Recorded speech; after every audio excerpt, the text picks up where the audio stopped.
over, now welcome to First Mint. Looking for NFT content, look no further cause this is it. From Top Shot to blockchain, they got the data chops, analysis, and pack drops, the show's equator hot. LG and Phil D, the best amongst others. Best brothers that happen to ball since the Ball Brothers. So settle in cause it's time for the best show. Ayo Quad, who we reppin'? First Mint.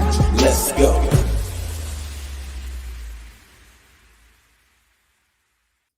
Whoa! Oh my God! Is that one of the ballers in real life from yesterday's drop? Oh my you know God. it, man. You know it. Wow. Listen, I don't know about ULG, but it's been 24 to 48 hours straight of talking goggles and armbands and silver chains, baby. Headphones, everything, man. Dude, it's true. You've literally spent every waking moment literally trying to decipher what is happening with ballers. And if you guys don't know what we're talking about, well, I don't know where you live in like the Top Shot space. If you don't know what we're talking about at this point, ballers, probably the hottest project, at least in our circles right now. Here we go. Let's pull it up. Honestly, Phil, if I want to learn about ballers, I'm not going to the Gaia site. I'm not going to Dap or anything like that. I'm just going to your Twitter feed. Okay, I'm just what's this? Hold on a sec. Knife stuff. What is this? What's this crazy knife stuff? What are you doing, man? Whoa! Here we go. Is this yours? Is this one of yours? That's my worst player, man. This guy is my scrub player. Yeah, this guy's an absolute scrub. But I found teammates. See how there's another teammate right there? That's where that started. Okay. You got other teammates. Hold on. You're missing. Missing everything here. Okay? I can't follow this, man. You're a wild man. With all over the place. You got to check out what the community is doing. Forget what I'm doing, man. The community is on fire, on absolute fire. How do I check it out? Where do I go? Like, have you seen the cards people have started making? They've started making cards. I have seen the cards, actually. Yeah, I haven't. I don't know where you go. Look at this guy. Look, go back. Look at this. Look what I found. This is a player. But click on this. Open that up, and look what I found. That's good, man. Yeah, there we go. Yeah, only two guys in NBA history have worn number 89, and that's Louis Amundsen. He played for whatever years. Played for 20 different teams. But yeah, anyways, it's been like the craziest ride. I'm not gonna lie. You literally cannot take your eyes off what's going on for 2 seconds. The way the community has come out of the gate. And here we go.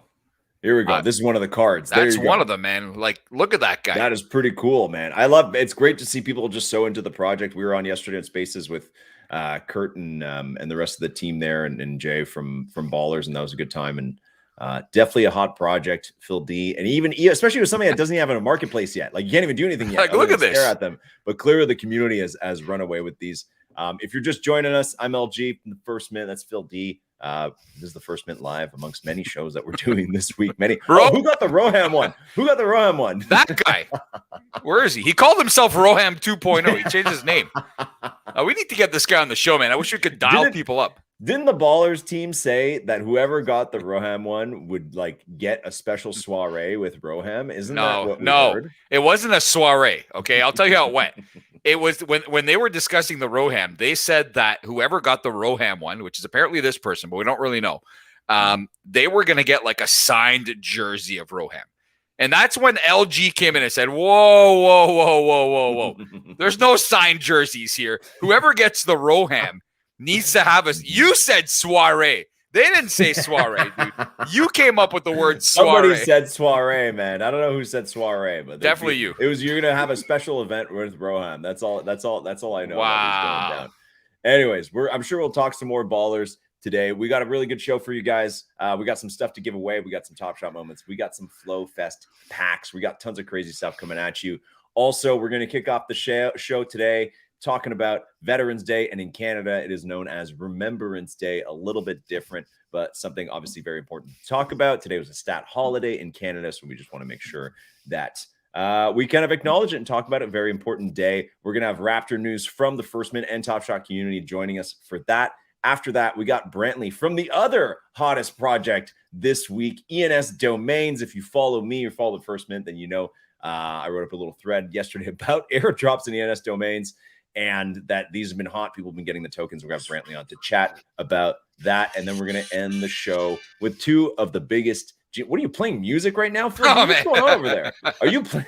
I wish I could play music, but I wouldn't hear it with these headphones on. What was going on? And then we're gonna end the show. We got two of the biggest minds in the Top Shot community. We got Steef and Jon Boy Jackson coming on just to talk overall strategy, man. The market's hurting a little bit in Top Shot, but we're hanging out, trying to keep things positive, even though people are complaining a little bit. We got a big drop tomorrow as well, so we're gonna chat with them about what kind of strategy we're looking at going forward.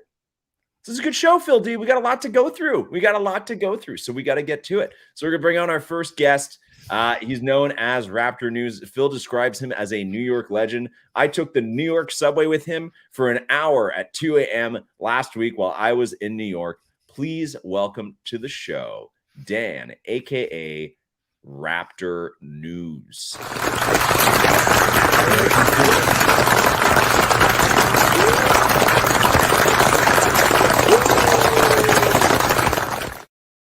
Whoa, ballers! How you guys doing, man? Sick accessories.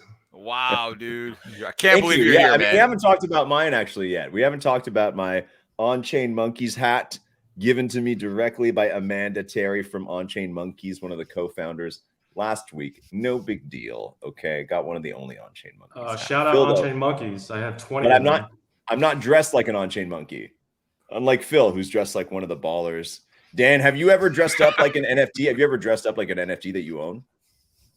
Not that I own, not yet, but I do have a peanut butter jelly time costume that I bust out during Halloween. Whoa! Oh, yeah, that's nice. You missed Halloween, though, by a couple weeks, so we already had that episode.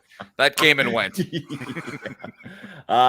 Dan, you're obviously a fantastic community member in the First Mint and in the Top Shot community and NFT community at large. But we did want to bring you on because today is Veterans Day in the US and Remembrance Day in Canada. I think observed maybe a little bit differently, but still quite a bit of significance. And you are somebody who has served your country.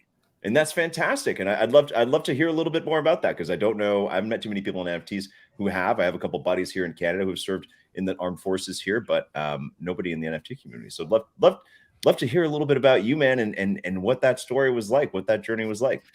Sure. It's usually not something I mentioned right away because it was so long ago. Maybe, gosh, I have friends that are retiring now. So if I stayed in, I would have been retired. I could do God. NFTs full time.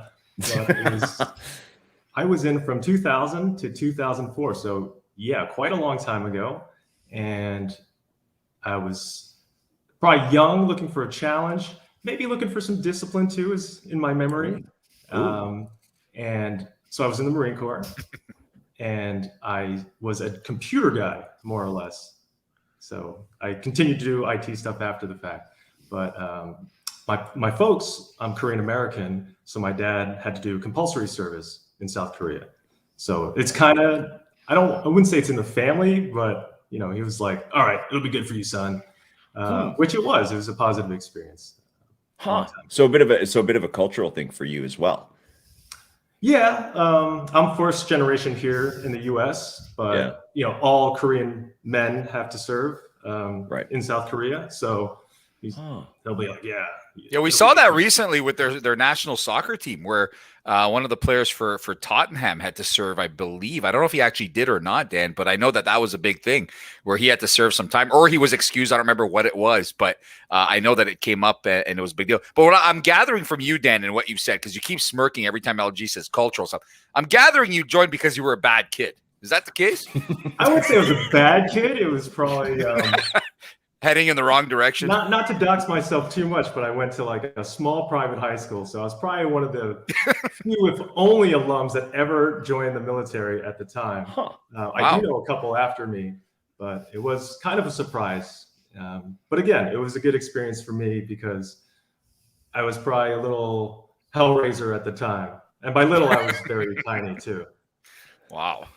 Well, that's funny to think of you being small because you're quite tall. I met you in person and you're tall. You're big. You're a big guy. I grew a lot later, in my later years. So do you still keep in touch with your buddies who you're saying now are like retiring, or do you still have a lot of friends that are still in service, I guess? Yeah, I still keep in touch with a couple because, again, it was only 4 years and you lose touch over time, but through Facebook, social media, and things like that. I don't think any of them know that I'm in the NFT space, but if you are, hey, what's up, guys? Wow. Oh, right on, man. Well, that's great. And you were in there for 4 years, right? Yes.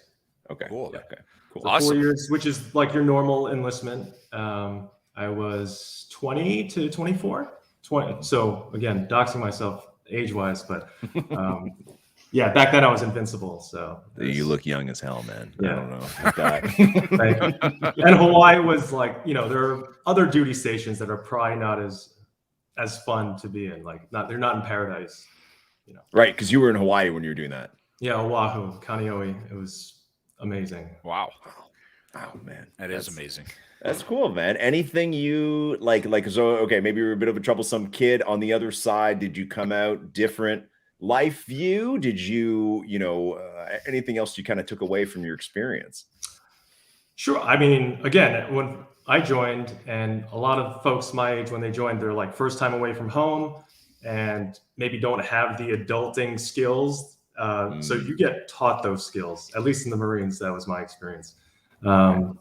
So I've seen kind of all over the spectrum, but I think it's a good experience for a lot of folks just to like, this is how you like clean up after yourself and like just discipline. Just again, discipline is probably the biggest thing I took away, and how to be clean, stay clean.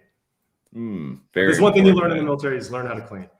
Yeah. Oh yeah, I bet. Yeah. Well, right on, man. I mean, that's great. I mean, we already just had a few people in the chat saying, thanking you for your service, and I think it's absolutely. I think it's a great thing. It's something I didn't really consider too much when I was young, but we had a lot of friends, both Phil and I from our high school, go and serve for the Canadian Armed Forces in Afghanistan and other places, and very much appreciate the service and in some cases the sacrifice that a lot of people make, and I think it's really important this day to kind of think about that and to honor that. I also on the more personal side, both Phil and I, both of our grandfathers served in the Canadian forces during World War II, and I actually have a couple photos to share of them from that time.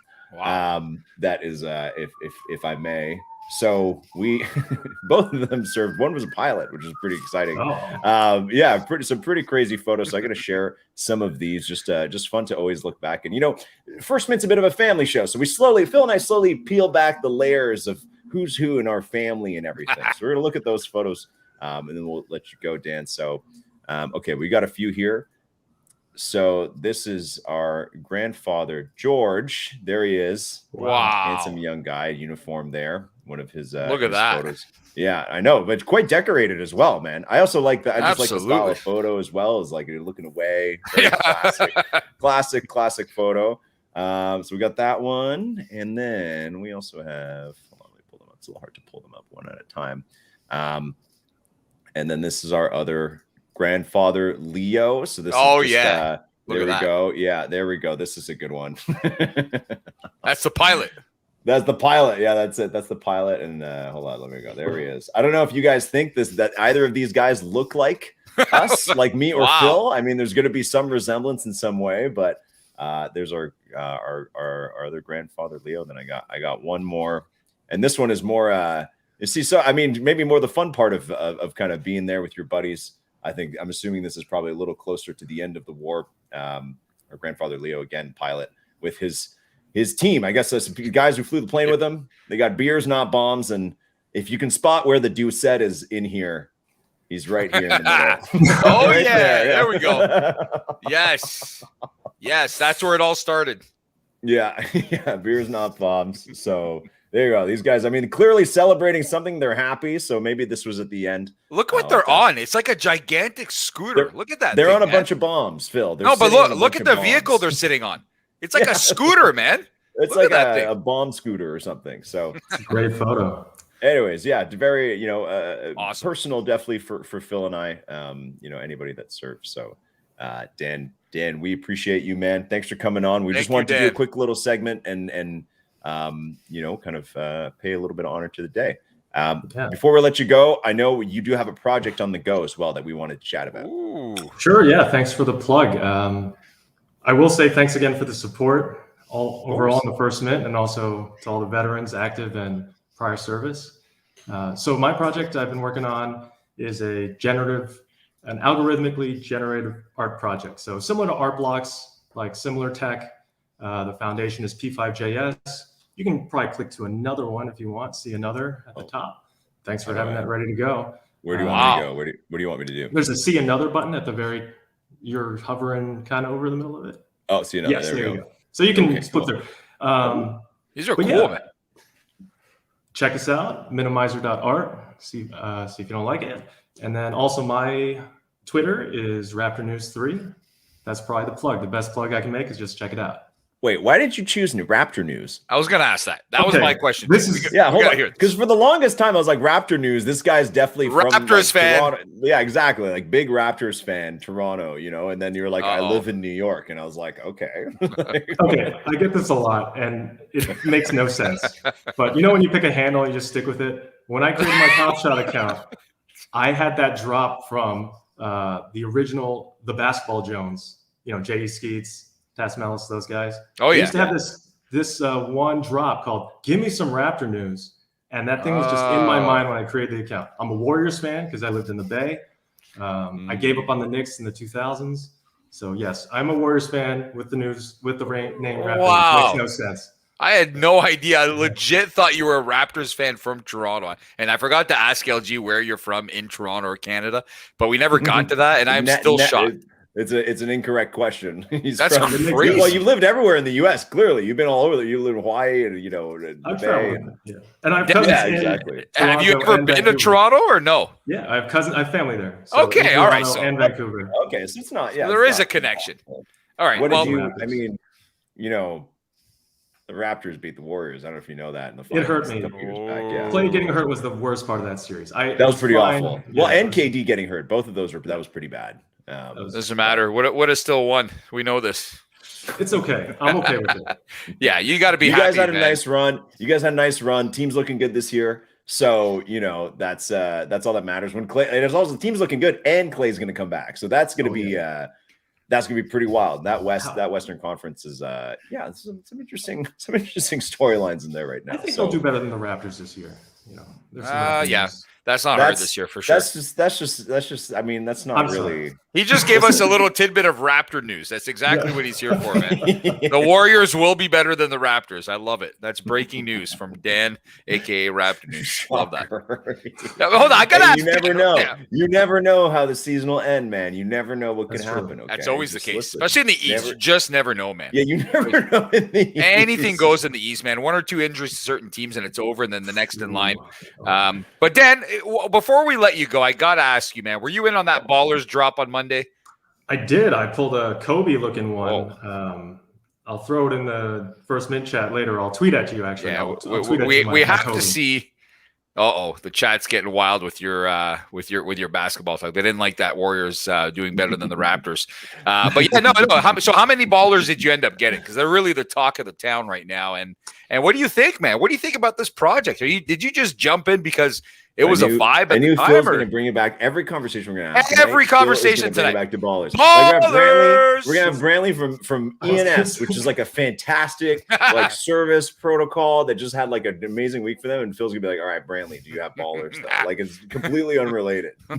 I got 2 Ballers. I wanted 3, but I will say I have Ballers and I have ENS. So there you go. Oh, awesome. Nice. All right. We're having a good week, man. Okay. You're having a good week. Wow. Right on. Well, Dan, dude, great to chat with you again and great to meet you in person as well last week. And thanks, Dan, coming on the show and helping us put together this little segment. It's great to have you, man. And I'm sure we'll chat again soon, dude. Thank you, guys. It was a pleasure. Okay. Thank you, Cheers, Dan. man. Take care, buddy. Wow. All right. Here we are, Phil. Ballers. That was nice. I hadn't looked at those photos in a little while. That's awesome, man. I haven't seen those in forever. Yeah, I know. Is it safe to say those were the First Mint grandpas? The First Mint grandpa? I think so, man. Did you just come up with that? Well, I just thought of it. I mean, I'm thinking it's the First Mint mom's dad, so that's got to be the First Mint grandpa. I like, right? yeah, First Mint grandpas. Okay, all right. Well, let's do our first giveaway, man. We got a Flow Fest pack. We got a few Flow Fest packs to give away. I know a lot of people already got Flow Fest packs. Okay, but we still got plenty to go. There's still a couple weeks of Flow Fest going on, so we're gonna do our first Flow Fest pack giveaway. Quad, actually, you know who's in the house right now? Quad's in the house. We haven't heard from Quad in the longest time. There he is. Whoa, he's Producer getting ready. Quad. Quad, man, you guys. I think the First Man has the best hair in the game between you two guys, man. We got the best. No. I had to put my hair back up because his hair was too good. Raptor news. I had to put it up. I had it down earlier. You know, it's a little unkept. People are freaking out. Quad. People are freaking out that you're here. Wow, man! Look at the art in the back. What is happening back there, man? Is that like a worm or sperm drawing or what? Man, that thing looks crazy. This is actually done by the same artist as Crypto Dick Butts, and it's not actually. Hold on, forget that for a sec. You need to answer that comment right there. Bring that back up, LG. There we go. That's a very good point, dude. Every month except Movember from Zach. Like, what's up with that? You're doing reverse Movember or what? Well, so I'm going to get trying to grow a mustache. He shaved November 1st. It's just slow. Yeah. What the hell? There's no way, dude. Buy an NFT that can help me grow a mustache. Like, let me know. I'll spend some ETH on it. All right, I can feel that. That's crazy, man. Only shave November. That's a good comment. I don't get it. Yeah, that is pretty good, man. I like the reverse thing, but you know what? At least you're trying Quad. We haven't seen you in forever, man. Where you been? Okay, dude. Around real job, life. You know how it is. Okay. Quad, we talked about this the other day, man. Your real job is now your side hustle. This is NFTs. My real job now. That's exactly. All this NFTs, everything you're doing, that's your real job. Your other thing is just your side hustle. Okay. LG's not telling the whole story, Quad. We have to actually tell the whole story. Okay. LG was in town for LG, how long were you in town for last weekend, man? You were in town for like not 18 even 24 hours. I came from New York. I got tested twice. Before coming into Canada, so I've very shockingly after going to a conference, I didn't have COVID. And then I went to Canada. We had dinner. It was our dad's birthday, so Phil and I hung out with the fam. And one of the questions that came up while we were having our first family dinner in like forever, since we haven't seen LG in forever, with our parents. I saw you 2 months ago. No, but we didn't have dinner together at our parents' house. That's what I mean. It's been years. We had a pool party at your house. At my house, not at the First Mint mom's house, man. That's like a sacred place. That's different. Anyways, so the first question the First Mint mom asked when we sit down at dinner is, hey, is Quad really a truck driver? Of all things to talk about, she wanted to know if Quad was an 18-wheeler driver, because I don't know, man. We must have mentioned that a couple of times. And she said that every time you chime in on Spaces, Quad, you sound like you're in a damn truck. Yeah. My audio is terrible on Spaces for sure. And I'm normally driving and Quad, it's literally the one time when you were moving and we were doing it was like one of the days where we did like 6 cold brews in one day or whatever it was, like whatever legendary like finals or something like that. And you were calling from your U-Haul like a few times, and we're joking about like quads and the quadcopter in the sky. And somehow that tricked our mom into thinking that you're actually a truck driver. It's been mentioned. That's why. And that you're always on the road except for Thursday nights. Well, I actually did see a lot lizard themed NFT the other day. So that would be pretty fitting that the truck drivers get into NFTs by collecting lot lizards. I somehow doubt that they'll probably be the last crowd to get into NFTs, man. There's no way. Phil, I cannot take you seriously because I can see your screen. I know you can. Your goggles. You want to see your own face? I can zoom in, man. We know. That's a rare trade, Quad. Find me someone else who does live shows that has one of these. Nobody. I'm a one of one, man. Ballers. Oh my gosh. All right. Quad. We're gonna have you on a couple times of the show. We gotta do a giveaway. Quad, I want to know what you think of the term "the First Mint grandpas" that Phil just coined 5 minutes ago. But who did he coin it for, though? About our grandfathers that we're looking at their war photos and stuff like that. So is it? Okay. Yeah. Well, actually, so both of my grandfathers served as well. One was in the Army and one was in the Air Force. So yeah, no, there's it seems like all of our grandfathers served, and yeah, awesome. No, I like it. All right, so we're going to that applies to you as well then. Yeah, Quad, that applies to you. It's perfect. So first minute grandfathers. All right, chat, you guys know what to do. You got to put in the chat hashtag. It will keep it simple. TFM. That's actually perfect. TFM grandpas. You don't have to put .fm. Just put TFM hashtag TFM grandpas. Grandpas, not grandpas like GRAM pause. Wait, grandpas or Graham? Grand. Yeah, like the way it's supposed to go, man. Okay. Not Gramps or anything like that. Grandpa. TFM grandpas. All right, Quad's gonna pick a winner. Finally, do we have the bot back? Because LG have to close his eyes. That's not what you're supposed to do. Who just wrote Army as the answer? Army. We need the ability to throw people out of the room when they're acting like that. Out you go. Whoa! Is that the winner? That's the winner. That's how you spell it. Balks well 13. Balks 13. You're getting a FlowFest pack if you didn't already get like 12 of them. Ballers! Those are in there, man. That could have a legendary. Look. Hey, have we figured out what happens with those cake NFTs? Because oh my god, man! You should get those guys on, man. Crave Critics. Those guys are really interesting. Yeah, and tell them to bring some fucking food because I'm hungry. But you know what? It's not just birthday cake. It's like the kind birthday cake. It's funfetti, man. Bar. No, it's Milk Bar, which is like this like dessert brand. Oh my god! I got very Instagrammable for the ladies. Wow, that's what we're gonna start doing, man. We're gonna start getting food NFTs on, and then we're gonna make sure that people watching the show get like a food delivery at the same time. That'd actually be pretty fun. You know, everybody gets food. To eat. Like we'll make sure we'll try and get you a cake in the next little bit. Okay, Quad. Like in the next couple of shows. All right. Wow. I got those. Apparently Balks is Phil's teammate on the Freeze. I don't know what that means. Like Orlando Freeze. That's a women's team. The Orlando Freeze. Sorry, I don't. Well, that's a women's team, I think. What? Oh, well. Balks, you need to check your because a lot of people today discovered that their baller. There's this one look of the ball that is actually a woman and not a man. They thought it was a man ever since they came out, and it was revealed that it's a woman. They thought there's this one type of baller. I don't know. I can't say, but a lot of people were in shock. They've been calling it a guy the last 24 hours, and they found out today that it's a woman. So maybe I think that might be the one. Interesting. Yes. Okay. Well, I mean, yes. But Orlando Freeze, I'm almost positive is a women's team, but I could be wrong. Okay. Right on. All right. We're gonna get to our next guest. It's enough ballers and other stuff for now. The other big news of the week, as you guys know, and many people got the tokens. Maybe many people wish they got the tokens. But I can definitely tell you you're going to wish actually you're going to be happy to listen to this interview and hope you can listen to it again later. And if you weren't listening live, you're going to wish you had, because we have Brantly from ENS Domains. ENS Domains to me has been a project that, like, from the very start of my crypto journey, I was like, this is an incredibly important project. I understood it immediately as somebody who worked in like social media for a long time, and also in Canada, just so you guys know, we don't even have Venmo. If I want to send Phil some money to pay him for dinner or something like that, I have to literally, it's called an interact email transfer. It's brutal. I have to go into my bank, I have to type in his email and send him like passwords and paying people secret in an easy questions. Way is a huge pain in Canada, and Venmo solved it in the US, but other countries it still sucks.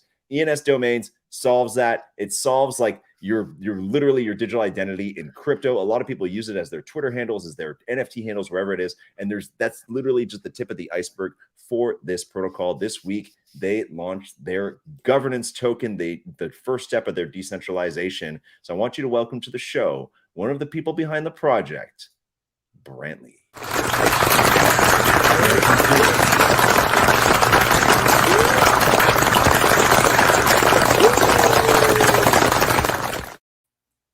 Hey, yo, Brantly. Hey, how are you? Hey. Oh, sorry, Brantly.eth. That's sorry, my bad. Or actually, do you say ETH or ETH or ETH? Because some people just say it differently. I say Brantly.eth. Okay. If that's what you're saying, that's all good, man. Dude, how's your week been, man? It must be a pretty crazy week for you guys. Yeah, I mean it's been wonderful and super intense. It's fine. I feel like a lot of us on the team, we haven't really had time to like really think or reflect very much about it, just because it's been like 20-hour days, so much going on. It's wonderful and intense at the same time. That's awesome, man. Must have been a day you guys were, I mean, at least planning for a long time now. How long have you, are you one of the founders of ENS Domains? Have you been there for a long time? What's the story? No, I am not. So ENS actually started as a side project of a couple people at the Ethereum Foundation in 2016. Nick Johnson, or Nick.eth, he was the creator, and a couple other people worked with him on it. It launched May 2017. And then, but it's still just like this side project. In 2018, the Ethereum Foundation said, "Hey, Nick, why don't you leave the foundation? We'll give you a grant. You start your own organization and kind of focus on this full time." So he started a new nonprofit called True Names Limited, and I joined the team a few months after that in January 2019, and I've been on it full time since then.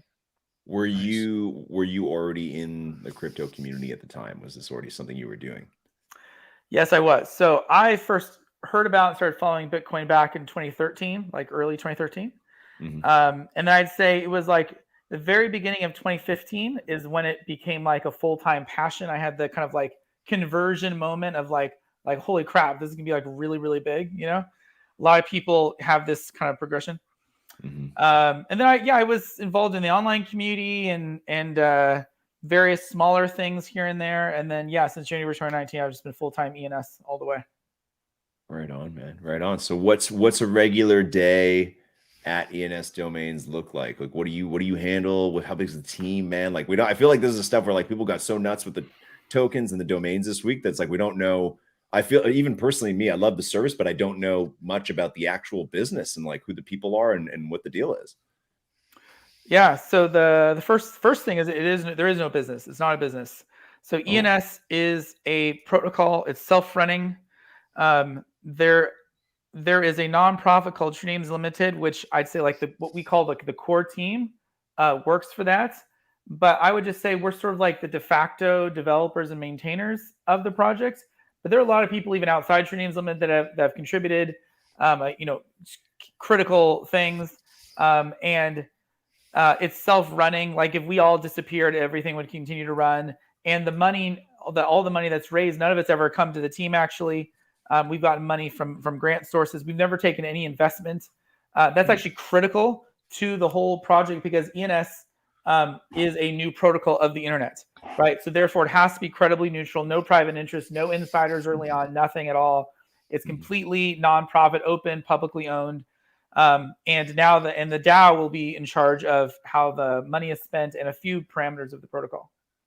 So is it going to be okay? So we'll chat about that in a second. Okay, so there is no kind of central ownership of it. It's just how is it registered then right now? Like is there an actual corporation that's registered somewhere, or it's literally never been anything until these tokens this week? So it depends on what you mean. So the ENS protocol itself, I mean, it's not any organ. It's literally just a set of smart contracts that runs on Ethereum. That's ENS. Okay. So for just like practical purposes, the core team, we have a nonprofit registered in Singapore that's been there for years that helps us just like pay people. But that money's come from grants, mostly from the Ethereum Foundation.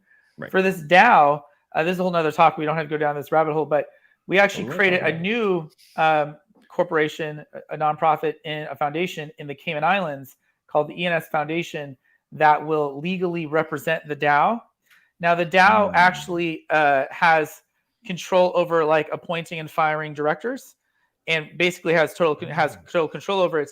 The critical thing, though, is that if a government ever comes and says, "Hey, ENS DAO, where are you paying taxes? Why aren't you paying taxes?" We can say, "Actually, the DAO is represented by this corporation in the Cayman Islands, and we pay in the Cayman Islands." That's the purpose of it. Right. Okay. Some DAOs do this, and some DAOs don't. I'd say it's an area of disagreement on the proper path, but this is the path we're taking. We think this is the better path.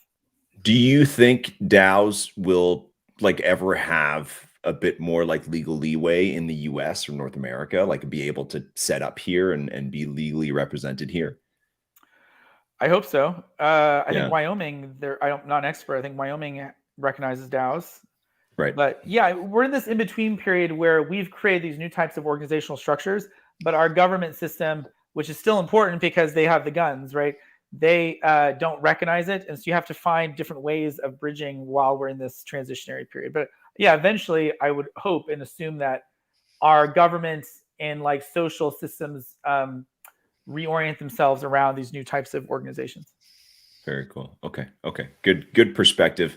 Let's chat about the actual protocol. So a lot of people know what these are. In case you guys don't know, here's like a super quick 101 that basically Ethereum name service is what the ENS stands for. If you want to replace the most base function that people use it for is that if you want to replace your long Ethereum wallet hash when people want to send you things, you want to trade NFTs with people, trade crypto with people, instead of sending them, your 40-digit hash or whatever it is, you can register an ENS name. It can be like literally anything you want, so long as it's available, and you can set that as your address. You can see up here, I have LGD set .eth as mine.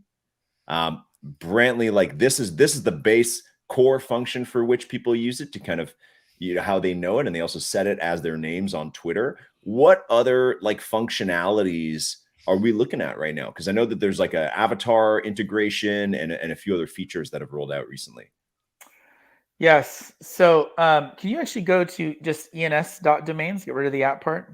Yeah, there we go. Scroll down. Yep. So this is actually what I would say is the number one use case. So I'd say there's 3 major use cases of ENS. The number one is it's your portable Web3 username and profile. So it is your identity. It represents your Ethereum account. And this is, and you can have, like you said, an avatar, you have other profile data, your Twitter, your GitHub, your OpenSea link, but whatever you want. This is really, really big. Okay. Because this is the first time we've ever had a decentralized identity protocol of the internet gain traction. So it's like right now you have identities and usernames like on services. So like on Facebook, on Instagram, and it's siloed in those services, which is fine. I mean, I'm not like bashing Web2. I'm actually a fan of Web2. I think Web2 has been spectacularly successful. Okay. But you mean like your Twitter handle or your Instagram handle? Right. So it's just like on that service, right? Yeah. In Web3, we have this decentralized neutral identity protocol. You own your name, self-custody. No one can take it away from you. You control the data entirely, and you take that with you to each service. So it's a username for the internet, like neutral for the internet.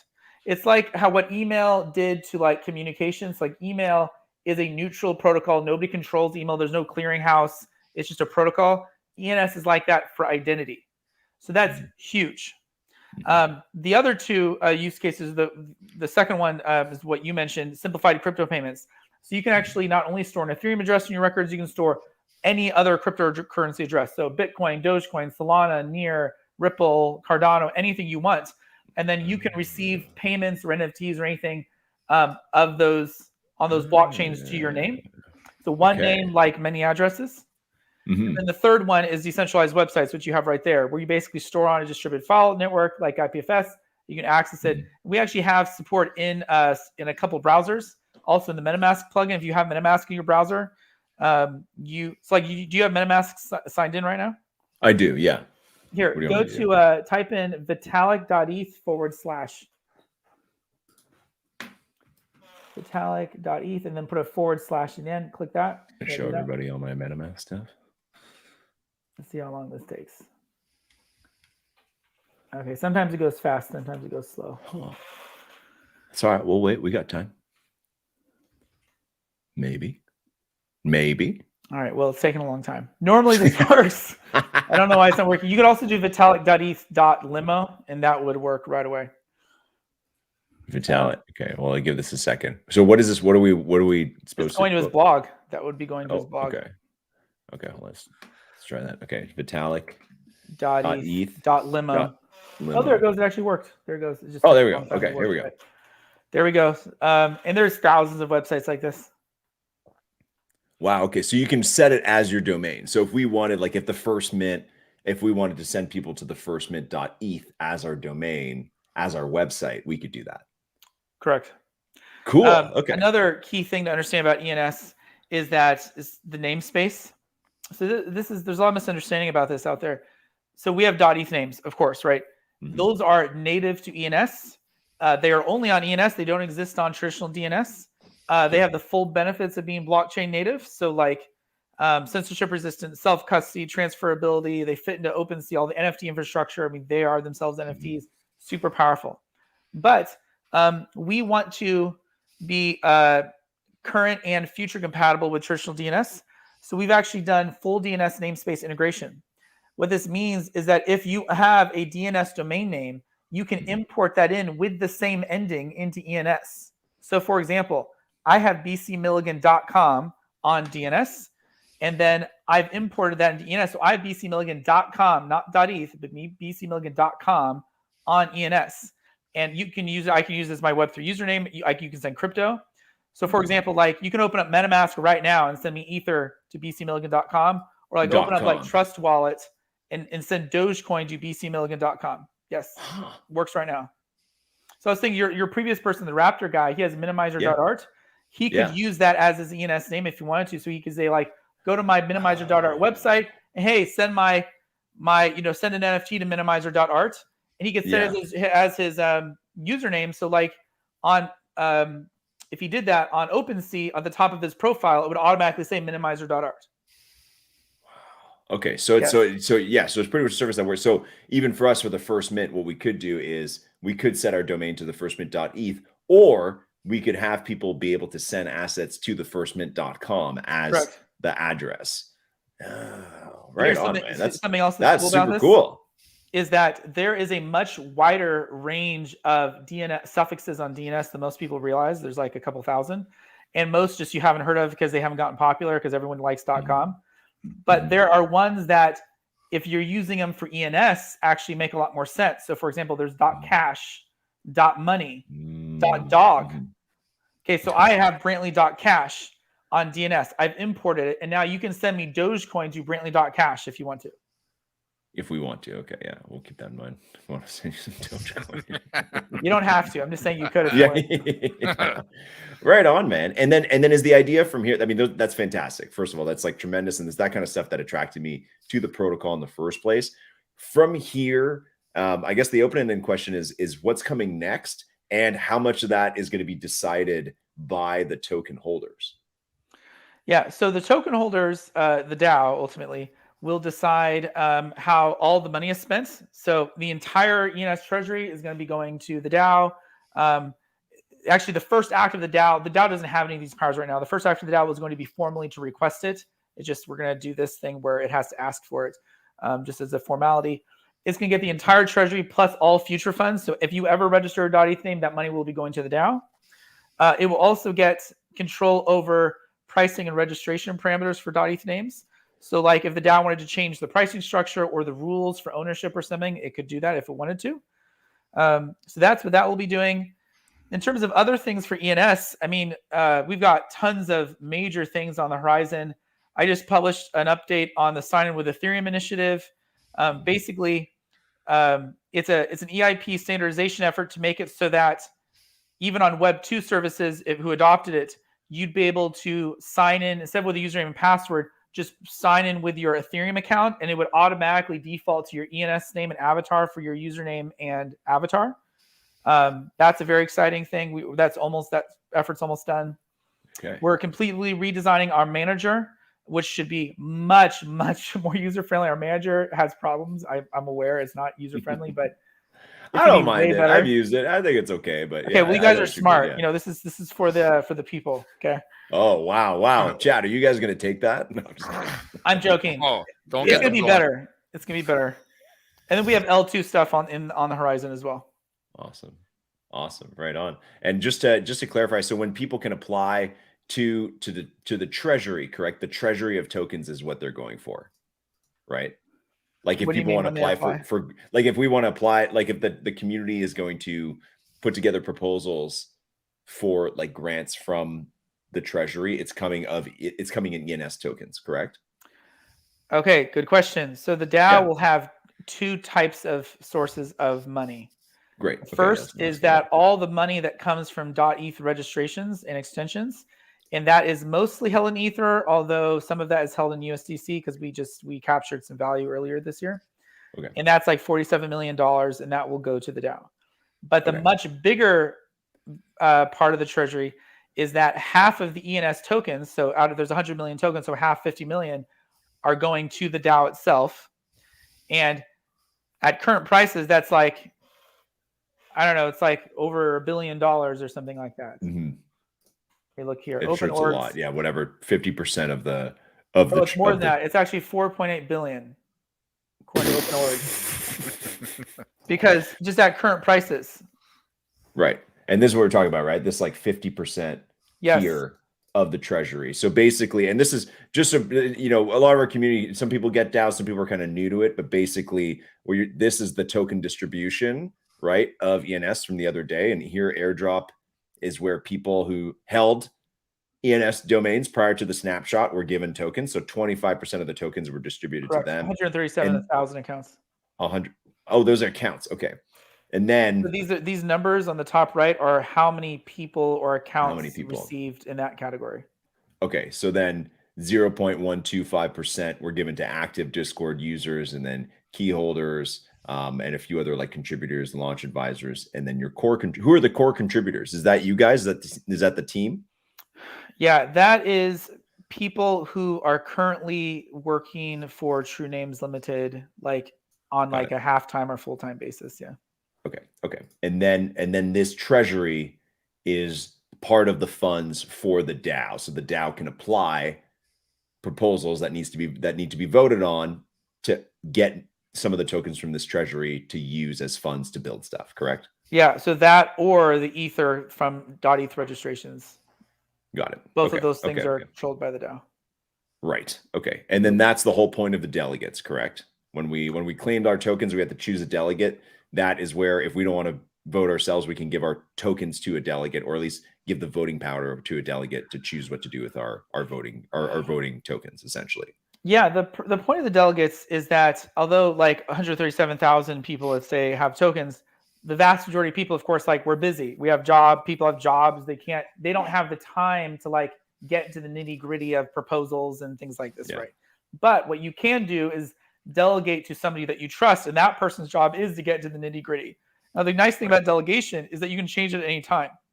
Mm-hmm. So if you're like, I don't like how things are going here, but I delegated to person A, you can just switch to person B anytime you want.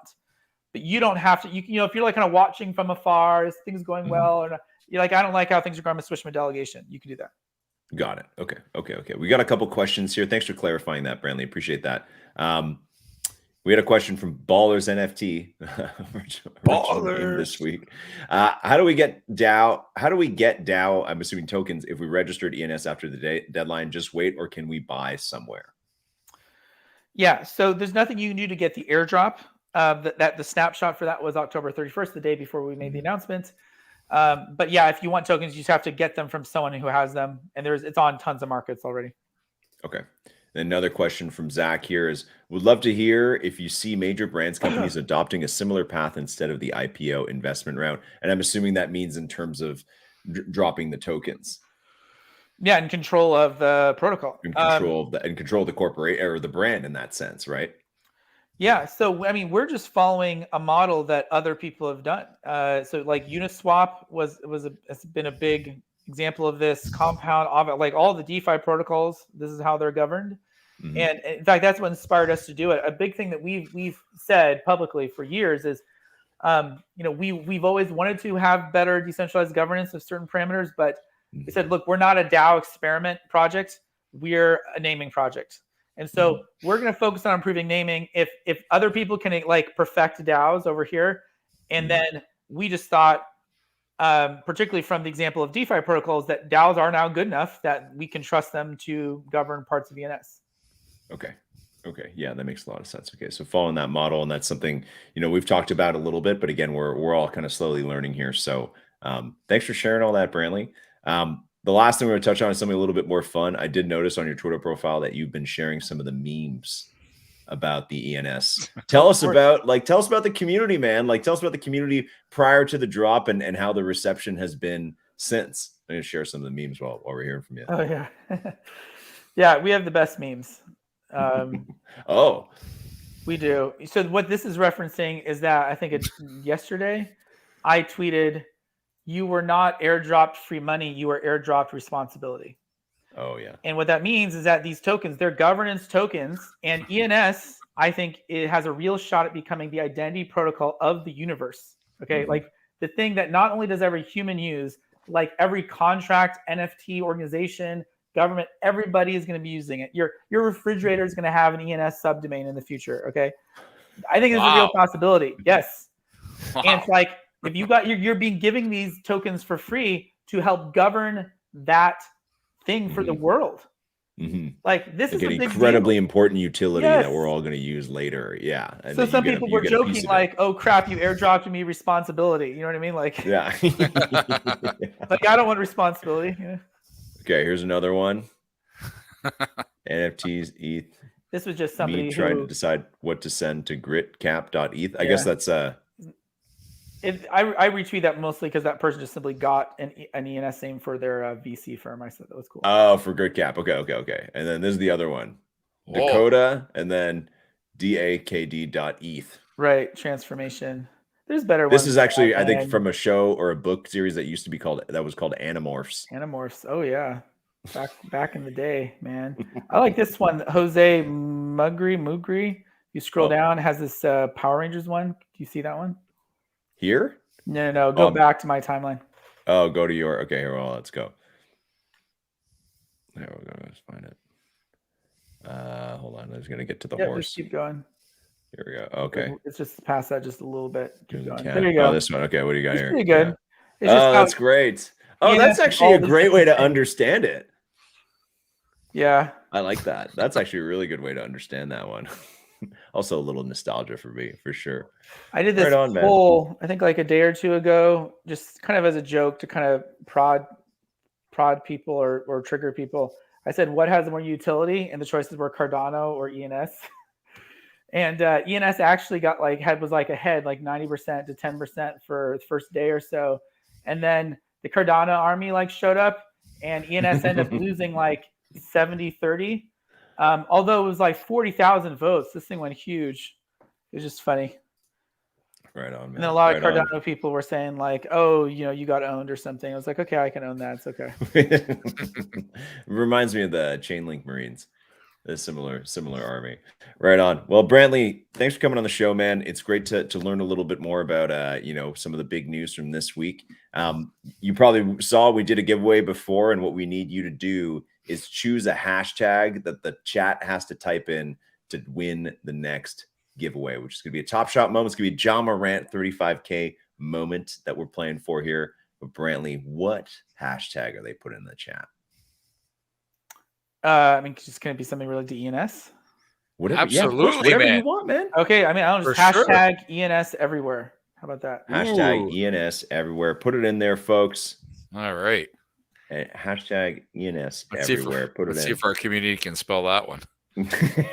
That's for sure. I've already seen a couple disasters. Whoa, there we go. There we go. Quad's gonna spam it. Quad, give them a bit of time, man. Come on. Well, Brantly, I don't know if this is how you guys see it, but congratulations on sending out the tokens this week. I'm sure it was a big undertaking, and best of luck on all the stuffs that come. And I'll be watching the project closely. I'm sure a lot of other people will, especially after this week, man. Thank you. All right, have a great day. Okay. All the best, Brantly. Take care, man.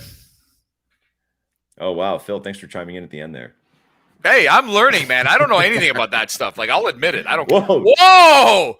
Tilia Tree. Wow, Tilia Tree has won. A long time viewer that has never won. So congrats, Tilia Tree. Without the capital E, I saw a lot of people put ENS in caps, including as well as the E for everywhere. And that's there's different varieties. But yeah, I don't have much to say, man. When I listen to you guys talk about that stuff, it's all knowledge for my brain, man. I'm not into any of that stuff. I only came in because I heard NBA at first, and I didn't know what the hell NFTs are. I'm still learning by the day, man. So good stuff.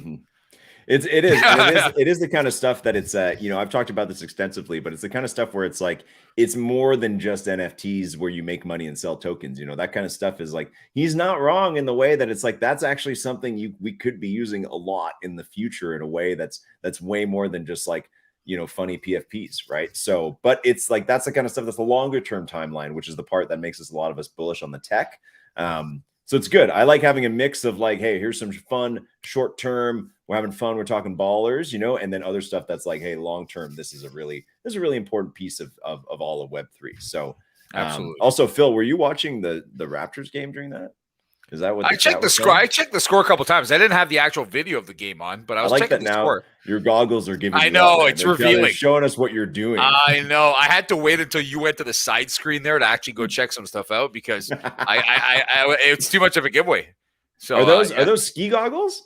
Yes, sir. Those are brand new ski goggles, man. They're pretty sweet. Oakley? Are they Oakleys? What are they? I don't know, man. I'd have to check the tag. I just grabbed whatever I could find in the big bin of ski goggles. So big bin of ballers. You have a big bin of ski goggles? Yeah. Oh yeah. Some really old ones too. So I usually get screwed when it's first come first serve when we leave the house, goes snowboarding, and I never get these ones. We got a first time listener here, Rebel Reseller. What's up? First time listener. I love it. Big question here. Does Mama Doucette have any ballers? Sometimes we get texts. We don't know. Mama Doucette during the show. So Mama Doucette, if you're watching right now, send us a little text. If you got any ballers. She did send us a text. You got to check it out, man. We got a text related to Veterans Day and Memorial Day, Remembrance Day. Sorry, Memorial. What am I talking about? Memorial Day. I'm thinking about the Memorial Day is later. It's a different. No, I know. But yeah, she sent us a text. There's apparently the First Mint great grandpa picture that's available. I just saw it come in. But funny story. Okay, yeah, what? Let me just answer Ghost's question there. Ghost, when we had that little get together last weekend, she didn't say anything. She usually doesn't say anything. But the First Mint dad was like, "Oh, how'd the draw? Oh yeah, your mother ended up getting packs." We were like, "What?" Like seriously. from and then we're like, "Mom, you got packs?" She's like, "What? What are you guys talking about?" Well, Dad just said you got packs. Oh yeah, bless him. A big reveal. Dad snitching. Huge reveal, man. We got Steef and Jon in the wings, but just before we do that, I have pulled up the photo from First Mint Mom. This is also on the Doucette side of the family. So this is William Doucette, his photo from World War I. Oh wow. How do you come up with that? Look at that. A medic. He was a medic. I love this. Look at that. What that is. Yeah. That is that's a pretty moose. That's just as Canadian as it gets. It really is. These photos, this is like back, like this is like when they first started being able to take photos, man. This is a long time ago. There we go. NFT worthy. There you go. Yeah. Really another TFM grandpas, another addition to this is a great grandpa. There you go. So. I actually, LG, when I was driving today, I was listening to the radio and there was a commercial about poppy NFTs. Actually, I heard this on the radio. Oh, the poppies. So in case you guys don't know, in the US for Remembrance Day in Canada, the appropriate thing to do is to wear a red poppy on your shirt or on your jacket to show, your respect. So that's a very normal thing here in Canada that people do leading up to Remembrance Day. So apparently there's poppy NFTs. You're telling me, Phil? Wow, there was a whole commercial about them today, saying like a 30-second ad saying there's poppy NFTs. I don't know if you want to look it up and pop it up. Maybe it's not worth it, but I don't know what they do, man. Like, what do they do? I don't know. I mean, you have a poppy and it's in your wallet. And hey, they're selling those poppies, raising money for I believe for veterans. That's right. It's terrible that I don't know. Yeah, I think it's for veterans. So when some veterans stand on the street and sell those poppies in Canada. So hey, if NFTs can help them raise a lot more money a lot faster, then so be it, man. That's great. That's right. Anyways, we're getting to the end of the show, and the last segment, guys. It's time to talk Top Shot. Phil's excited about ballers, and I know he's going to try and insert ballers as much as he can into this conversation. Oh, they're getting the ballers as soon as they come in. We got two of the best guys, the nicest guys in Top Shot. Both been on the pod, so welcome them to back to the First Mint Live show to talk some Top Shot. Welcome back, Steef and Jon Boy Jackson.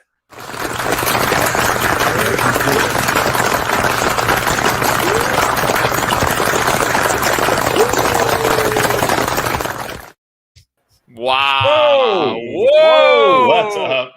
Ballers. Hey, hold on. I have to say, there's no way LG wore a hat tonight for no reason. He wore a hat because he doesn't want any comparisons to Steef. We all know that. 100%. I do not. Listen, I have good hair. I do not have a flow. Like look at that. Yeah. This is like between Steef, Phil, and Quad. Like it's just like it's we're not even close. John, I don't know what kind of you're rocking under that thing, but I usually got a little bit of flow. Whoa, hey, yeah, he does. Oh, really? Oh, hold on. Wait, yeah, show us that. I saw a little flip there. Show us what you got back there. Yeah. Give us a little flip. Whoa, wow, oh man. Look at those shiny locks, man. Holy. Oh, dude, that's like you are like a hockey, like from Slapshot or something like that. That's what you got. Man. Okay, well, everyone's got fantastic hair except for me. So, damn. I feel like I'm getting the opportunity to collect like the rare Phil D avatar tonight. Oh, we got like the top knot, the goggles, and the chains. It's a one-time deal, man. This is pretty sweet. It looks rare. Oh my god, gentlemen, it's great to chat with you guys again. We haven't chatted with Top Shot or even chatted at all in a long time. But what's going on? Let's actually give us a life update. Steef, what's going on in your life? I want to hear from both of you guys before we talk Top Shot. Steef, what's new, man? I missed you in New York last week. I feel like we passed each other. I missed a bunch of people. You know, I got to run into Chugs and Plunge from the OG First Man crew, but I missed a lot of people. But no, I'm good. Yeah, I actually just I'm making a job transition as we speak. I don't know what's next, but decided that writing about crypto is not for me. I like playing in it a lot more, so that probably means a lot more charts coming for me soon. Because I'll have some more time. Wow! But, congratulations, man! There we go. He's made the jump. Yeah, right. I feel like it's weird though, because I'm making like the opposite jump of people. Like I'm leaving the crypto thing, the crypto job that I have, but to do more crypto. To do more crypto, yeah. It's but bet on yourself, man. We like that. Mm-hmm. We know all about that. I mean, Steef, your art. I mean, I notoriously, I'm sorry, I'm so bad at timing to get in on your auctions for your art, but I mean, you're doing quite well, man. Those seem to sell pretty quickly. Yeah, it's been super amazing to have this community support me and support my art and stuff like that, which is like a total bonus to everything that this space has given me, which is a tremendous amount already. So it's pretty rad that I found a community for that. Yeah, well, good for you, man. That's awesome. And John, dude, what's going on?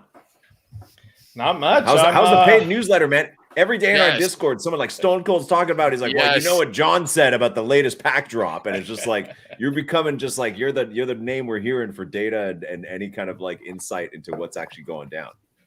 I know. It's cool. I mean, I did a little thing with PackRip and those guys last week, and they coined me as the people's economist because the Economist has just like been MIA lately, and I thought it was kind of funny, and I've just been trying to run with it a little bit, but it's been busy. I'm a big fantasy football guy. I play a lot of NFL DFS, and so this is just peak busy season right now. I do some content for fantasy as well, so just like cranking out Top Shot, cranking out fantasy, and I love it though. It's awesome. I hope you have both defenses tonight, man, because I don't see much going on. I usually have my little ticker going on the side, and I'm expecting to see nonstop points from the Ravens, and there's just nothing doing. So, but I have to ask you, John, I mean, there's a lot of stuff to ask you about. What's going on in the back though there, man? I keep expecting like the Undertaker to come out of that thing, dude.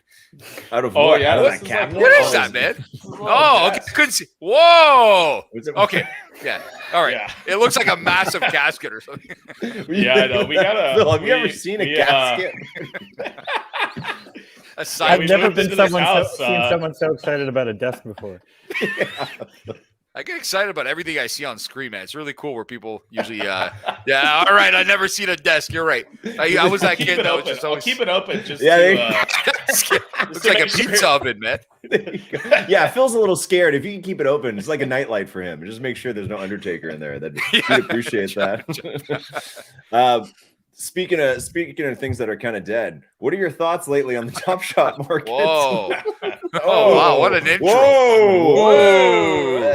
Shots fired. But guys, listen. On Monday, I put out a podcast that was the culture of complaint about like, is Top Shot going to forever bend to the loud, angry voices of the community? And now we've seen it kind of happen again this week, where it's like, all right, it's going to be 10 packs again per person. Now cut to 5. What's your general feel like? We're just talking base packs right now. We're talking about the cards that are the moments that are literally supposed to be peanuts on Top Shot, but people are still just super mad about it. Like, what's going on, Steef? What's going on, man? Tell me about this. I don't know. People are going to complain, there's never going to be like a fully right. I mean, I think it's fine what they did and like allowing people to get back in the line. I think it'll be interesting to see if we sell out, right from the get go. For several hours, you mean? Yeah. You know, if people be able to get back in the line and maybe get a second shot, you know, but you know, I mean, I think there's never going to be a right answer, and there's always going to be, you know, people that are upset about something or other, you know. So, but this is like a fine solution for now. Yeah. I guess.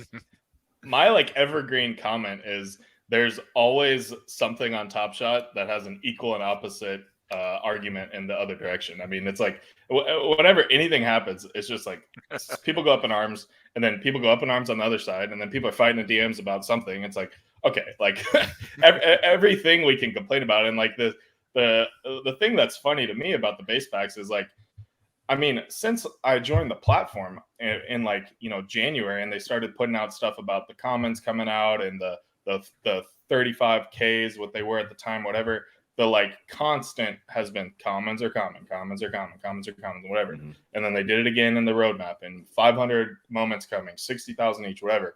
And then just because it's like the new thing that happened on Top Shot, it's the only thing going on. That's what everybody's freaking out about, is all these packs and how many they are and what's the EV, and it's 50 cents EV and blah, blah, blah. Why are you buying 10? I'm buying 5. I'm buying 1. It's like, holy crap. Everybody needs to relax for a second, is my opinion. 50 cents EV. I like that. These packs are $9.50 EV. I hope you're putting that out in your newsletter tomorrow, that it's $9.50 EV. I mean, it's tough, right? It's like I was kind of in the opinion, you know, midweek, I was like, okay, people are complaining, but I was like, this might be an unpopular opinion, but I was like, listen, it's a new series, it's a new system they're trying, where it's like, all right, 10 packs or 5 or whatever. I was like, we kind of have to give them the chance to see this through. Like when a company or something changes directions, and it's going to take them like 200 steps to get to a better place, you can't be mad when the first couple steps are unpopular. You know what I mean? It's like the first couple steps in that new direction are never going to feel good when they're changing, but you got to kind of see the forest in the trees sort of thing. So I don't think they needed to change the rules for this week. It's like, so what? Like, some people get 10 packs, some people get none. Like, some people get legendary packs worth thousands of dollars, and some people get none. So I don't think it's like that big of a deal that some people score, some don't. I also think we're going to get like base packs every Friday, like forever, probably. Honestly, I think that's literally going to happen every Friday for the entire season. And well, that's why I was a little bit bummed that they changed it up and switched it to 5, because, like you're saying, I mean, like, okay, last week happened 200,000 packs, and only, I don't know, 30,000 people got packs or something. And so, like this week, you know, they added a bunch more packs. Less people were probably going to show up because maybe they didn't get good packs last week. I mean, it was, in my opinion, it was just going to kind of naturally get to a point where it was either not a sellout, or there's packs always available and stuff like that. But I mean, I don't know, maybe they just kind of took a shortcut to get there, and it'll loop back next week. But what I do hope happens is, like, you know, we saw the increase of supply due to the demand last week and people lining up. I hope that that's a kind of an iterative thing, and it's not just something that stays increased. As, like, you know, I hope they take into account, like, okay, if you know, if only 40,000 people show up this week and all the packs go, and then there's stuff left in the queue, well, then let's, you know, throttle it back next week and just kind of like find that balance a little bit. That's what it'll be interesting to see how this works out, I think, on the base. Do you guys think there should be a system where if you got packs last week, you cannot get some this week? I feel like that's going to get it would get like so complicated to maintain. I mean, like to go back to your earlier point, LG, like I don't have a problem with this change, this like little change, but if you keep changing things based on like the whims of the community, you'll never get into any kind of rhythm. And like, you know, it's just going to be all jagged all season long. Like, right. And then the more they change things, the harder it is. I mean, if you look at like collector score right now, I saw Steve Veerman put out a post today where he he created a little tool to help kind of simplify it a little bit, which I thought was cool. But then in his little blog that he was talking about, he said like there's really not like a spot right now that like clarifies everything for collector score, right? You have to go to like 6 different blogs and look for an update from this week and whatever, and try to figure it all out. And it's like that's like it shouldn't be hard for people to like understand some of the stuff. And the more that it changes, it goes from 10 to 5 and whatever, the more people are going to be like, okay, how do I even get a damn pack anymore? If I got one last week, I couldn't get one this week, whatever. It's just like, I don't know. I think it makes it more complicated when the thought process is supposed to be simplified a little bit. That's probably the whole point, is to just keep people on their toes. But hold on. I knew you were coming on tonight, Jon Boy, and I have to ask you this, because a lot of times right after pack drops, when everybody's crying about stuff, everybody's going berserk, posting their packs. I got this, I got that, no good cereals.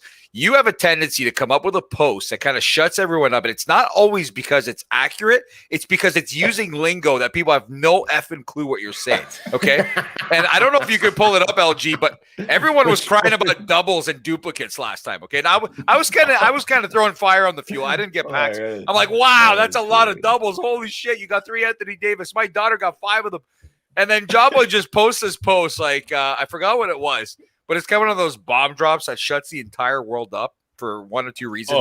A, it's accurate, or B, they don't know what the hell you're saying, man. I think it was something about like, dude, it was like being in math class, man. Pull it up, LG. Go back to last Friday. The actual math of like of getting 2 of the same moments if you opened up 10. Like if you open up 10 packs, what are the odds that you got 2 of the same moment? And it was like I spent like 45 minutes trying to do this thing and come up with all the calcs and everything, and it ended up being like 99.9%. And I'm like, all right, what the hell? Now I'm just gonna tweet this out and look like an asshole because I'm just gonna say be from the 5th last week. Where is it? Where am I? I was there pumping everyone. Somebody give me the damn password to Top Shot Econ accounts. I can do some better market research. I even my said followers are sharp. Yes. Oh wait, sorry, you guys aren't seeing it. There we go. Okay. Here we go. There it is. No, that's not it, man. I don't. Hold on. I'm trying to find it. Okay, I don't know. Listen, I was in New York last week. It was probably on the 4th, right? So it was keep going down. Yes, a week no, ago was it today. Friday? No, because Friday was the 5th. It was on Friday was the 5th last week. Yeah. Okay, was it? Oh, you're right. Okay, they changed it up this week. I even hashtag shuffle the deck, and that got people going, man. People were like, yo, started sending me pictures like, yeah, something's definitely wrong here. I will say, though. So if you bought 10 packs, there you go. My daughter did get a pack with 3 Cole Anthonys, which is not really normal, but yeah. That happens.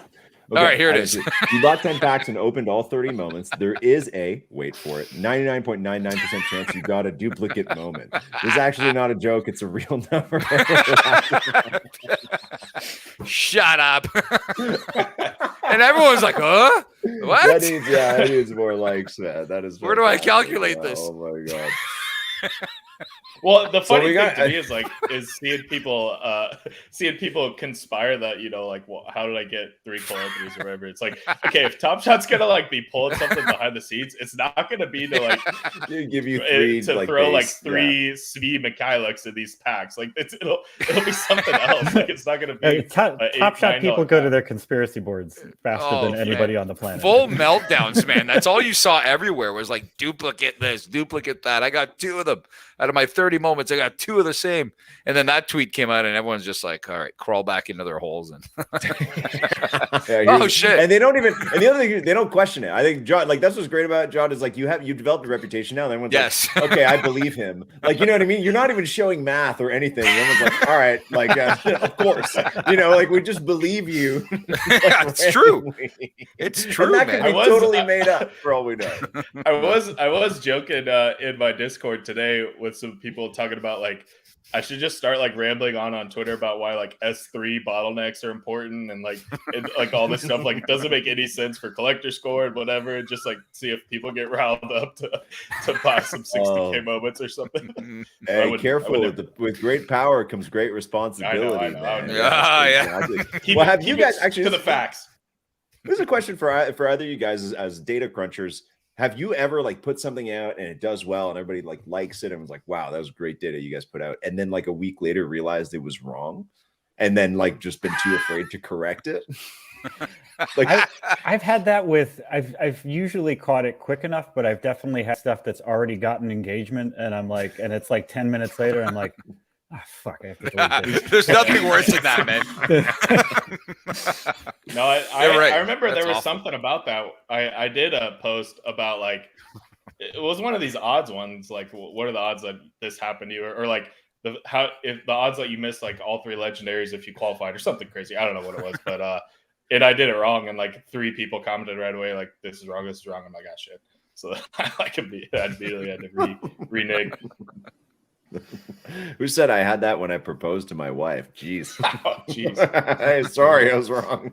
Wow. I did want to pick Steef's brain a little bit on the because you put out the charts every week that shows like the new users jumping up, right? Mm-hmm. And I always think for a while through summer and stuff like that, I thought it was actually pretty significant, some of the jumps that we were seeing, and like relative to maybe like the May, June, July months, and seeing some of the progress that they were making over the summer. But I more so wanted to get your take on like, because the way that I think it's used, you use CryptoSlam, right, where it just talks about people that have ever owned one moment or something. What, I guess maybe just open it up for the group. Like, what do you guys think is the best way to like determine like active Top Shot accounts or whatever? Like, because I don't know if owning one moment is like the right way, right? Because there's a lot of dead accounts in there. Yeah. I mean, like, I think that one of the most frustrating things about Top Shot is like the opacity of it in some respects, is that they don't release, you know, a lot of this information, or like really basic stuff. I haven't figured out a good way to get at it. Apart from this is sort of like a best I can get kind of thing. And at least I have some kind of consistent measure to keep an eye on. But yeah, I mean, like, you know, some of these things are like and I get it, I guess, you know, with the company secrets and all of that. But the black box is kind of irritating for something as simple as, you know, new users or active users or something like that. When like in crypto, that is the norm to be transparent. Wow. Someone said Steef is busted. What is that all about? What's going on in there? That's gauging. That's unrelated. I've always wondered, you know, where this, you know, it's a flashy kind of investor thing to say, but it's like where this 1 million accounts things come from, you know, and it's like, we're talking about like kind of dormant accounts and stuff. And here you got the number, and, you know, we got almost 600,000 owners, and assuming that that's like relatively accurate, I've always wondered where the 1 million accounts number comes from. It must come from somewhere. But John, back to your question, I'm not sure. Yeah, it's like, how do you qualify like an actively engaged user? And I kind of flip this back to like a question of like capital coming in and out of Top Shot, right? Where it's like you're seeing, you know, Steef, you're reporting on, hey, 6,000 users, new users, I'm assuming, right? Oh, it says plus, 6,000 new users with one moment in the account. So that's good. Maybe people went to games, they scanned the QR code, their friend heard, they came, they got their first pack, they got the starter pack, whatever that is. The starter packs you can still get freely on the website now. So if you're new, you can go and start. But my question then, John, to kind of flip it back to you, is like, at what point do you consider a new user like a healthy investor in Top Shot, right? Because everybody's like, where's the money? When's the market cap going to go up? There's too much supply, not enough demand. Like we want some of these moments. We don't want all of them, but these new users, like, are we like, it's unrealistic to expect these 6,000 new users to come in and spend $1,000 each. Like that's probably unlikely, or at least for them to do that in the next month or two, right? They might lifetime, but to do that immediately is like incredibly unlikely.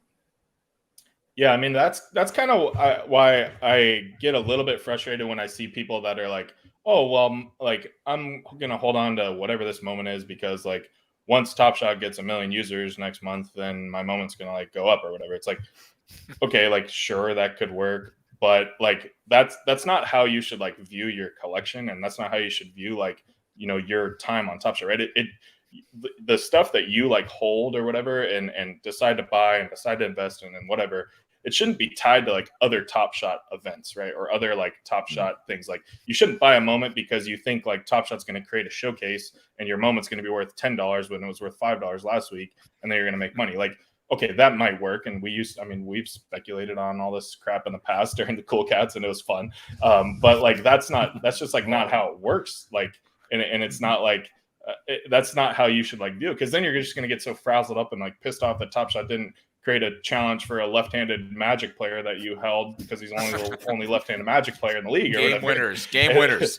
No, cat tattoos or lion tattoos is the other one. That was the wildest one. Or dad's. So the way that I like to, the way that I like to like think of it is like, okay, well, like we need to start thinking like, okay, what in like in the real world sense of like over the next year or whatever, like what is going to make the moments that you buy or invest in or whatever become more valuable over time, right? So if it's a new player on the site, like the Gary Payton that's coming out, right? I mean, he's like jumped off the scene this year, right? I mean, he's got crazy highlights. I mean, if they do a dunk contest this year, he's probably going to be in the dunk contest. I mean, he's like a stud guy, and so like the Top Shot debut is going to be like an important one to try to go for Gary Payton, right? Because it's like, okay, that's a cool moment. That's the first Top Shot debut. Like that is a moment that you could see, gaining value over time as he's a young player. He starts to, set his sights on the league and get everything going there. And then people start to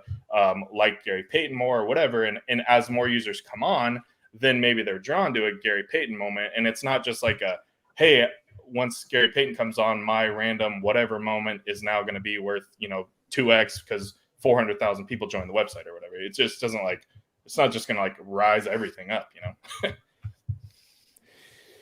That's a good point, man. And that's the thing I'm wondering too, is like, are we going to see like another long, slow death of Series 2 as all the Series 3 comes out? Because it's like, there's some stuff that's been good for collector score, right? We had Veerman on and all of us kind of pointed that out in the summer, which is like, all right, like good for collector score, but long-term, like, things like Series 2 rares is so random, right? It's just like, I don't know. And there's going to be more rares of the same player. So it's like, and do the new people coming in, and no offense to the Wolf Pack, but do the new people coming in really want a Series 2 throwdown of, I don't even know who, like, I don't know who's like Chris Boucher or something. You know what I mean? Like, is that something they really, really want to rip on a Raptor as well? Right. That's just what I'm curious about, right? Is just like new people coming in, like, what do they actually want? Right. And it might be to just spend a little money at first, because the other thing too is like when we all came in, when you guys all came in, it was like Ape City. It was like freaking, this is nuts. Phil's like cat tattoos, and everyone's buying the craziest shit. And it was like, and that was back in the stress test days. It's like open a pack, make $500 Phil. done. Yeah. $500 stress test. It was the Will Barton that really sent everyone on the wrong side of the fence. Man. Everyone's still holding on to that, and that's the only reason everyone wanted base moments for challenges is because of Will Barton, who started at $3 and went to $300 and something out of nowhere. So twice, I think that happened twice too. I wonder if he knows. Nope. So question for you guys, and John, and this is a question for everybody though. But this is based on what John has said, that he wants control of the Top Shot Economist account. John, if you were the Economist, what would you do? Actually, hold on. I want John to answer last. Oh, no, wait. You're answering last. Okay. Steve, we'll start with you. If you were like, Jacob calls. Jacob calls tomorrow and is like, Steve, like the Economist quit, and you're the only person for the job. I heard you just quit your other job, so we need you here at Top Shot. Yes. And we'll give you whatever you want. Just come do it. And you're like, great. And we all elect you like it's a ENS token domain governance vote. We're all like, Steve's the Economist now. What would you do? What's the first like couple orders of business for this year? I don't know that I want somebody in that job that's going to be making a rash decision. If this is truly a long-term project, if this is truly a multi-year, 10, 20-year thing, the Economist has to be a pretty staid person in my mind that doesn't want to upset or put his or her finger on the economy of Top Shot that often. But so I don't know that I have a red button decision. No, Steve. No, listen, that's way too nice of an answer. Listen, you can do whatever you want. Let's hear something radical. Okay, whatever you want. There's no consequence for you. I want more. Like I would release more data. that's what I want. Like I'm not an economist, so I don't have, nor am I in this really to make money. So I don't really have, I don't really care. I want Top Shot to be more transparent, and to the extent. That there it is. There you go. Rake back. $500 dabber for suggestion. Yeah, but to the extent that the Economist has information that can be released, that can at least I think stop or slow down some of the conspiracy theories that erupt in this community, and that's more of a company-wide thing, I guess. But that's what I want. but I'm not a money guy. This comment from Corporate Trash. Steve's a nice guy. Let him live. Oh. Corporate Trash decided that. Well, I've got fuzzy again. That's big words because she wanted me dead for a long time after I said. Oh. Show us the DMs. Hold on. Why did Corporate Trash want you dead? Because last time I was on here, I said Drake was trash. Oh, that's right. Oh, yeah. All right, I'm with CT on that, man. You can't. I remember that. You can't say stuff like that. Oh yeah. You just all can't, right. dude. He's gone. Steve. No. Okay, no. Phil, you're the economist. Jacob calls. You're the economist now. What is the first order of business? I like the comment. Ballers. Hold on a second. Okay, I'll answer my question. I'll give you the breaking news on ballers after. I agree with whoever just said that. I would give an insane amount of money to everybody. That's it. That'll keep people happy. They can never say anything after. You know, it's like, listen, years and years and years ago, I used to work customer service, and we would fight with customers. No, you can't. No, sorry, you don't get any warranty. You're done. Bye. I want to speak to your manager. The minute you would send him to the manager, you know what he would say? I could hear it every time. All right, I'll give you $500 of this and that. And I was just like, I fought with this guy for 25 minutes. The boss gave him money, and then the guy never calls back. He leaves happy. That's it. All right. So I think with all this rake it back talk, and now people are saying, here's what people are starting to say about Top Shot. They're starting to say that rake it back is fake. They're starting to say that hardcore doesn't exist. It's all bullshit. They're starting to say everything that's ever been mentioned doesn't exist. So you know what? Yeah, something has to happen just to kind of reel people back. That's it. So yeah, it was. Trash. Oh yeah! Imagine reaching Phil D on customer service. Yeah, the call reviews were pretty interesting. I think a lot of people would like that, but only if you could help them and not talk trash. Especially if this is what he looked like when he was answering customer service. Yeah, they would never know that. It's not a Zoom call customer. No, service. It's a Zoom call customer service, man. It's a. Okay, here's the breaking news from Ballers. They just tweeted Gary V and said that there is a Gary V baller in a New York Jets jersey or inspired jersey. Oh, God. So we knew there was a Roham. We knew there was a Mark Cuban. And now it's been revealed that there's officially a Gary V baller. And I have no clue who has it. That person probably had it and didn't think it was anything. But yeah, now they got Gary V and they're trying to get his attention with that. It's a New York Jets based jersey apparently. So I don't know. Not sure what they're up to. From Dr. Love. Oh, I'd like to complain. Whoa. I'm telling you, some of the call reviews, some stuff came up. It was like, yeah, you can't be doing that anymore. All right, cool. All right, John, you're now the economist. What are you doing first? I mean, I think it wouldn't be anything drastic. It'd be just kind of like it can only drastic answers. No, I don't care. None of this. Like I'm taking my time and analyzing. You can only do the job poorly and erratic, dude. Yeah, there's only erratic decisions that you hope work out. That's NFTs. Wrong answers NFTs only. In general are like insane decisions that you hope work in some way. I mean, I don't know if there's like one thing that's like all of a sudden just going to turn everything around. Like in my opinion, like I don't even think rakeback is like the true answer to anything, right? So I mean, what I think is like, okay, start by just at least like communicating more often, right? I mean, he did like 2 blog posts a couple months ago. Haven't heard from him since, really, which is fine. Maybe he's doing shit behind the scenes and we don't need to know about it. That's cool. But at the same time, like, you know, if like, and maybe they think some of this is proprietary data and they don't want to share it or whatever, but like, if the decision like this last week, right, to go from 200,000 to 350,000 packs, right, that seems like a pretty like calculated decision, right? There's probably some math that went into that, some looking at what happened in the line, how many packs people bought, blah blah blah blah blah. Well, like that could just be like a pretty simple thing that gets tweeted out, or there's a small article about it, like here's why we went from 200,000 to 350,000 packs. And then people can just shut up a little bit and like actually get a reason, right? Because if you just let people just shout into the void about why they don't like it and why there's too many packs and blah, blah, blah, blah, blah, then and there's never really a response, then it just like gives people more reason to keep getting riled up. If you have an answer and there's like, here's kind of the path why we did it, well, then you can choose to like agree or disagree with it. But at least there's like something there to like have a basis of your, you know, stance, right? And right now there isn't much of that. So I think like just overall, just like over communicating. And like a lot of people talk about, well, maybe it's not best for them to come out and communicating when it's like a bear market or whatever. I think the opposite. I think it's like that's the most important time to like talk through some of the decisions or whatever about what's currently happening. So anyways, I mean, one of the things, and I'm just gonna keep ranting here because I'm talking, but one of the things I think can I just ask you to make one adjustment to what you're saying? Because listen, you want to play the moderate thing, that's it. But I just encourage you to think in a way more like reality show Game of Thrones style. So if you just want The Economist to give us constant information, then it has to be like that. I want your request to be that it's a 24/7 live stream of The Economist doing his job.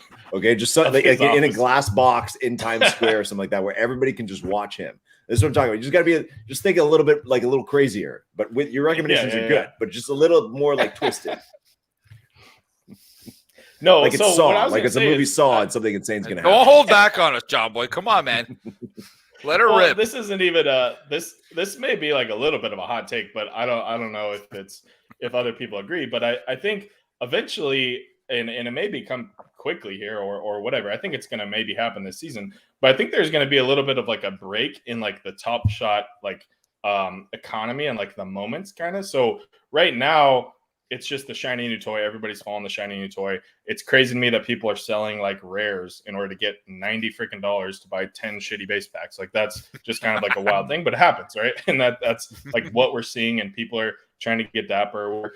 But I think there's going to be like a pretty clean break, in my opinion, that's going to happen, where there's going to be like this subculture of like base moments and stuff that's for trade tickets and whatever. And then there's going to be this other subculture and subcategory of moments that are like investment type things, of like moments that hold value, whatever, over time. And I don't think we're there yet. I think everything kind of like moves and flows together. But I don't think it's that far from like having that clean break. And I think that's going to happen with this oversaturation of the Series 3 base moments, because like I put out a tweet the other day where everybody's like, why so much supply? We don't have the demand. Why are the oversupply?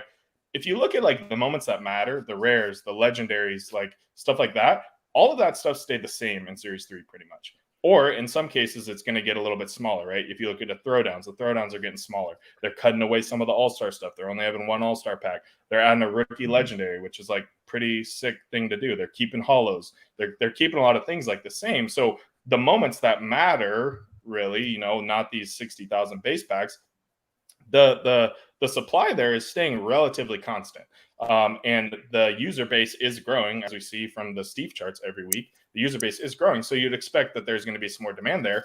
And then these commons are just going to be like, it'll be similar to a cardboard deal, right? Where you're opening up cardboard packs. Some of the stuff doesn't matter. You're hoping for the rookie, you're hoping for the Evan Mobley, whatever. But the difference on Top Shot is like these commons they're not just like complete trash. Like if you open a cardboard pack, you just throw those cards away, right? They don't mean anything. Like they're literally worth nothing.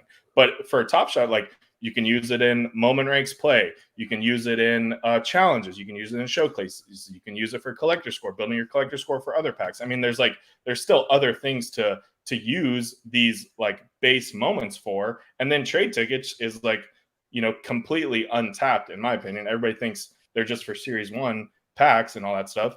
But like, I'm thinking one day in a couple of years, we're going to be able to trade in like 2 trade tickets. I'm going to go be able to buy a hot dog at the Kings, like stuff like that. Like that'd be cool. Not in Toronto. You're going to need 40 trade tickets for that. 40 trade tickets, John. Well, to come to me, and just to piggyback on that last point, because I also would like to answer my own question.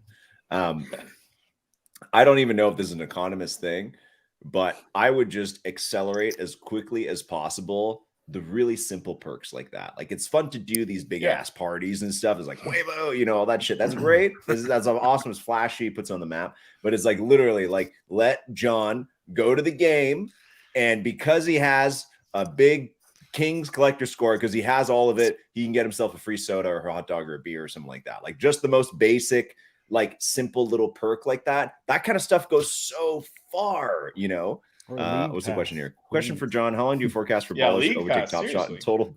Hold on. Let me finish it's going to be at least a month, right? Well, Quad put that up in the middle of my brain. I thought you were putting that up. I'm like, what's going on? Quad did that. I'm just saying $120. Yes, in Toronto, it's close, man. Come to a Raptors game. You'll see.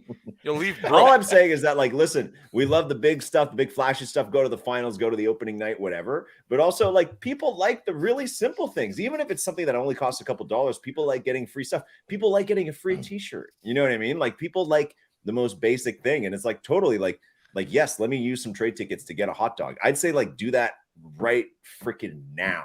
You know what I mean? Just give some other utility for something. Or you guys are saying league pass, anything, right? I think. I mean, I assume if I like go up to the hot dog stand and I show the lady my Top Shot account, she's going to be pretty confused. So there may be like there may be some trading that's needed for that. But like, yeah, I mean, I agree with you.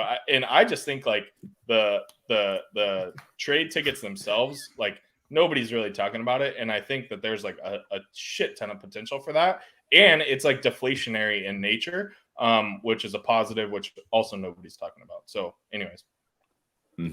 But back to I want to throw something out there, and I want to hear what you guys think. He's going to talk about ballers for sure. Yeah, no, but no, hold on. This is Dapper related because what we saw a couple days ago, before the big public sale for ballers on Monday, was people selling off a ton of Top Shot moments to grab some balance as the hype grew for ballers.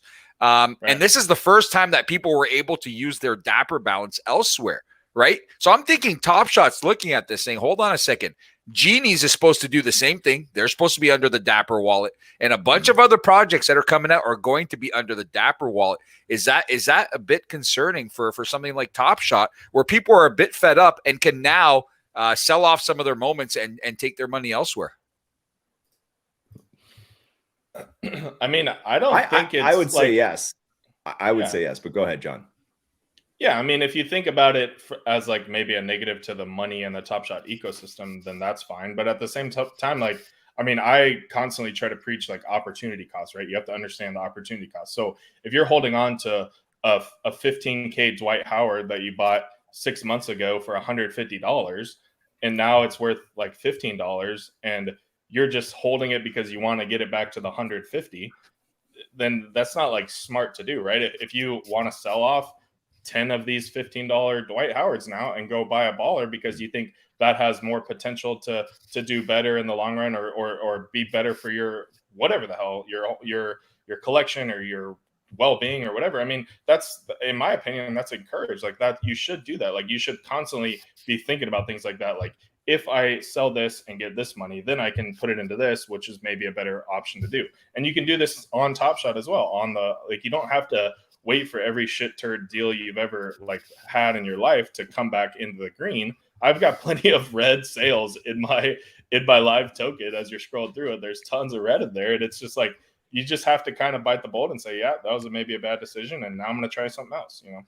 That's investing, So, man. I guess that's trading and investing. Exactly. Is that sometimes you cut your loss and use the cash to do something else, right? And I will say, actually, in terms of the capital coming into the Dapper wallet, like right now, totally, Phil, it's a good point that it's like people are like, all right, I'm going to sell this expensive stuff so I can go buy a ballers. But eventually that's going to come back the other way. Like, despite a lot of people love ballers, but as soon as that ballers marketplace opens, some people are going to make a huge bag from selling some of their super rare ballers, right? Because absolutely, like, even if you bought 5 ballers, if one of them is like the top 10 rare and somebody wants to pay you 40 grand for it, they're going to sell it.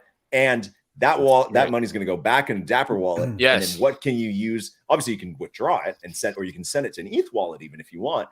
But what are you going to go do? You might go buy something on Top Shot that you've always wanted. Very true. You might do something like go buy something on Top Shot you've always wanted for 20 grand and then pocket the other 20 as your profit, right? Like, that's something people might do. And I think as more apps kind of come into the Dapper wallet kind of ecosystem, you're going to see that happen around, because a lot of people have big balances from Record Shop as well. I saw a Misak, right, that Record Shop is working on Dapper wallet integration. So if people have big balances from Quad, you're going to have a lot of capital coming in and out of Top Shot through Dapper wallet. So that's actually something I'd really consider. So that's actually a really exciting possibility to have everything kind of cross through. Steve, you haven't said anything in a while. I saw you yawn a while back when John was talking. You got come on, man. Yeah. I'll sit and drink. This is your life now, Steve. This is your living, man. This trading and stuff. This is what you got to feed your kids here. So you got to have some thoughts. Yeah, I don't know. Wow. Steve, you even know what we're talking about? No, I had a thought, and then because you put me on the spot, it just like blew out of my head there. But he's just mad. He's just mad that Kyrie's not playing. Yeah, I am. How are the Nets even doing right now? They won a couple games. Fine. I don't know. They're fine. Right. It's the East, man. Oh yeah, they crushed the Magic yesterday. Yes, they did. Yes, they did.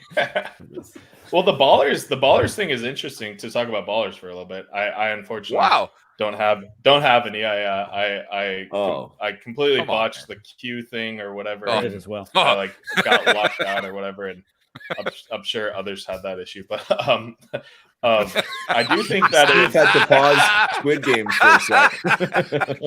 That's good. No, I think it was cool that like they ballers basically already had a community, right? Like a lot of these like NFT projects, you have to like build up a community from scratch, and it takes like time to get there and whatever. And you look at the Bored Apes and blah blah blah, whatever, they have a good community. But like ballers just has an inherent community there because it's like a lot of people from Top Shot. I saw a lot of people like this was the first NFT they did besides Top Shot, was ballers and stuff like that, and that's like awesome. That's really cool. Like to be able to expand your wings, and that's what like the Dapper wallet and the flow and stuff like that has let people do, and I think that's a huge positive. But at the same time, like it's a positive for the ballers like environment as well, because it already has a bunch of people that are into it, a bunch more people that like myself who have been watching all these ballers go up on Twitter and like, damn, I really wish I had a baller. And like that's like good long term, right? Because then it's like you're saying, increases the value of the ballers, right? And so then if people then want to sell a baller of their 5 and go buy a Series 1 MGLE or something, then that's cool. And it's like I think the more projects on the Dapper wallet and the more that people are able to kind of pick and choose what they want, I think is positive. It's just going to be a little bit of a kind of a rocky road to get there, because it, that takes a few months of seeing down the road, but not a lot of people are big on that.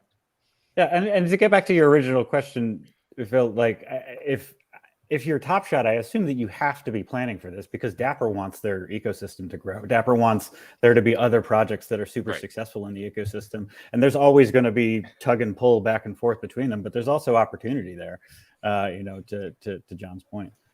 I agree. And I had a lot of people. I can't tell you how much Twitter's blown up, and it's actually made a community out of Top Shot people who never connected before, because now they're connecting through teams and stuff like that. And so I've had so many people tell me I had barely had any followers.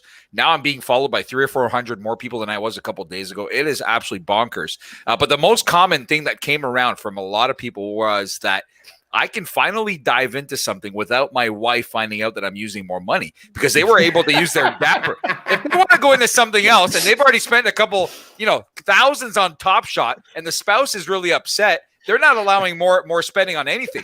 But now they were able to take that Dapper and go get other stuff. And I'm serious. I think this is the opportunity to use your Dapper balance elsewhere, kind of kept things under wraps a little bit for some people, where they don't have to explain, all right, I'm buying 7 ballers at $200 each, another $1,400 right before the holidays. A lot of people would have got the hell no, but now they were able to do it without anyone really knowing what's going on.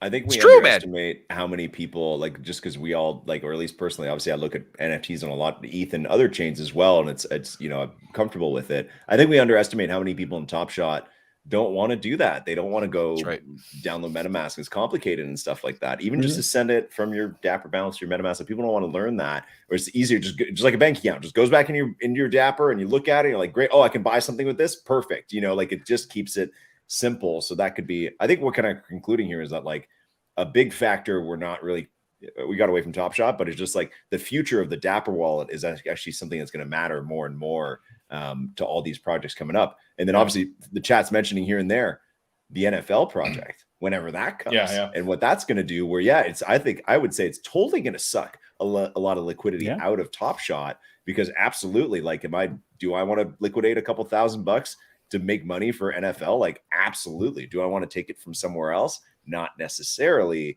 if I've got kind of a juicy Top Shot portfolio, right? That I feel, and especially if you're looking at it as like, hey, well, the Top Shot, there's millions of moments coming of all rarities, so the market's going to be kind of, if I'm selling something now, I could probably get it back in a couple of months anyways, right, at the same price. So that's a way a lot of the people might look at the market soon. I agree.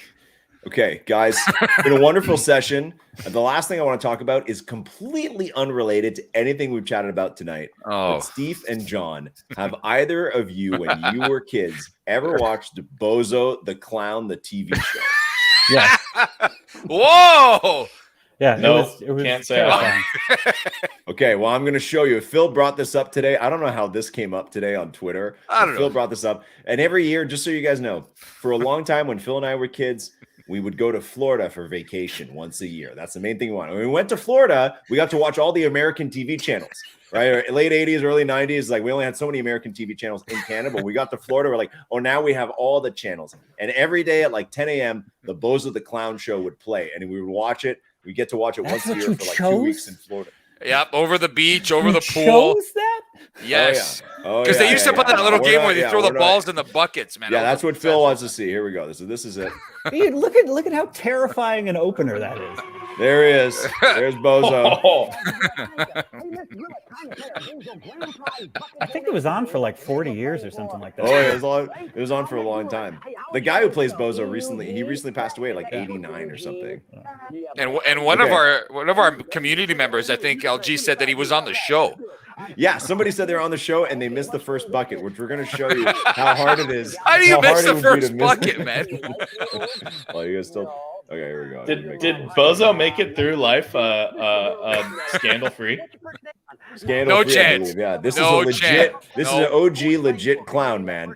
No, he's the guy in Billy Madison. I like they give somebody's address too. They give some kid's address. Wow. Yeah, like, this is where the kid lives. Like, that's super twisted. Someone said we would get banned Quad, on Twitch. you're welcome to come back in for this, Quad, if you're around. I want your commentary on Bozo the Clown too. Quad was a Bozo the Clown guy for sure. They just got this kid's address up on the screen. What the fuck is this? Everyone go to his house. Twice. Okay. So they warm up the kid, and then the kid has to do challenges on Bozo the Clown, okay? And he has to, listen, it's a very simple game. He has to throw a ping pong ball in a bucket. He has to do 6 buckets, and the buckets are increasingly further distance from the kid. But just to show you. LG, get to the damn game. I can't take this. It's coming. Whoa! That's the first challenge. And somebody on Twitter said they went on the show and they missed. And he's gonna get us a video. Not for everybody. That's a tough layup. If we stay here long enough tonight, we could probably find the video. What is that? Get in the YouTube. Why do they? Oh no, they're winning a soccer ball. Oh, you win something with every bucket. Yeah, you go. That's what it was. For getting the first bucket. Man. I used to wish I could go on the show. I dreamt. Okay, here goes number 2. Oh, all right. That's a creepy guy, man. That dude's real creepy. That's not weird at all. Fake on. Whoa! Look at that. It's the easiest thing. What a bucket! Another prize. Board game. Show his address again. Show his address. What the hell, man? Like, what is this? Show his address, man. Why are they showing people's addresses? This is so weird. Oh yeah, right on her Cover her face. This is great. And she tries to get out of the way, man. What is that? Whoa! Oh, did he do it? All right, let's see where he at. How far did he go, LG? I don't know. I don't know. I haven't watched this yet. I just like chose a spot where it's at. Oh, third one's not that easy. Third one's not that easy, man. Oh my gosh! Are you serious? That was the way. And he cheated. He, like, we saw his hand. Like, come on, man. Oh, he gets to go again? What? Whoa! You don't get to go a second time. Fake crowd. That's the fakest audience ever. Oh, you got a nice prize. Hold on a minute. Oh, hi, Pammy. It's good to see me again. It's been like months, hasn't it, Pam? Hey, look. This kid is like, if this was under the Christmas tree, I'd be pissed. And now I'm on a game show and I'm still pissed. And people know where you live too, man. Yeah. People like can find you now. Bucket number 3. We always have to tell the Man, their version of Vanna White is really lacking. I think that's like his mom. Okay, no chance he makes this. That's actually, no. hold on. Hold on, wait. Hold on, they don't even show it to you. It's pretty far. See, bucket 6 is really hard. Like, that's pretty far, man. It's like 6 feet away. Yeah. Now you're into like carnival game territory, I feel like. Yeah, that's it. We got to play this game at the first mint get together, man. It's got to be the Sure we'll get Bozo. We'll get Bozo's. Oh. Want another toy. Oh, what's he get now? I used to lose my mind when I saw the prizes they got. You have so much anxiety watching this as kids because you're just like, man, I would not miss at all. You're like, I wouldn't miss a single one. You know, I was so confident. It's debatable if the prizes are getting better. That would be right. Yeah. Someone goes, that's where beer pong came from. Why don't they show it? Oh, get out of here. Well, I tell you what, you missed out on the wagon. I mean, this kid's clearly going to grow up to be an alcoholic, so beer pong is about right. Asking, can John Boy calculate the EV of getting past each bucket? This is 87. He's probably about my age. There we go. It's pretty negative. What happens now? What the hell is going on here, man? Bill, does the other kid take over, or is that? I don't know. These kids are I don't know what's happening. That's it. Wait, hold on. They're about to give out another address. Easy. And he takes the mom at the end. We don't want to be responsible for that. Bozo's, there you go. Bozo's Bucket Bonanza. Oh. TV. Like Grand Rapids, what? Michigan? Yeah, all the best shows are produced in Michigan. What the hell? This is ridiculous. I can't believe we used to watch this. Why does she get that? Oh! Is he flirting with this mom? No, what is? Look at the back too. Fight against muscle disease. What's going on? They got what's his name? Ernest.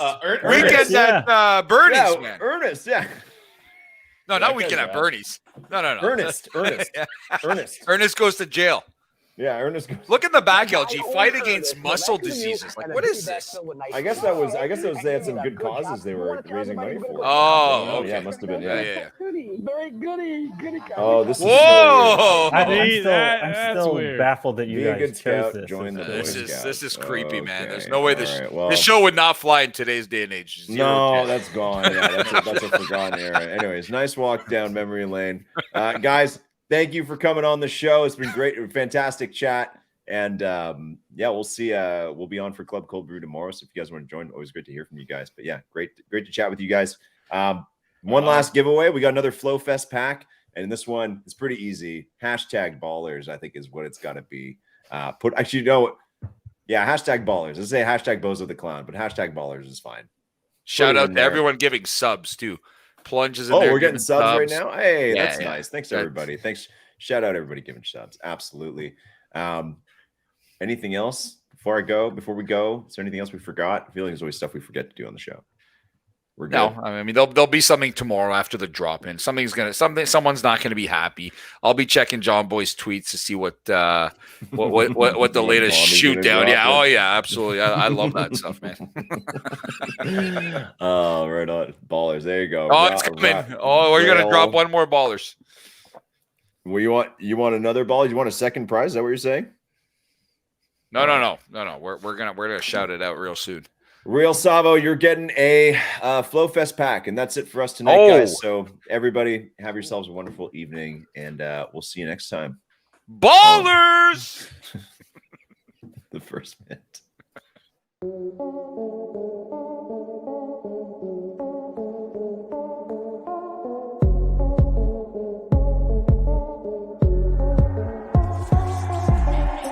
Search is over, now welcome to First Mint. Looking for NFT content, look no further cause this is it. From Top Shot to blockchain, they got the data chops, analysis, and pack drops that shows equator hot. LG and Phil D, the best amongst others. Best brothers that happen to ball since the Ball brothers. So settle in cause it's time for the best show. Ayo Quad.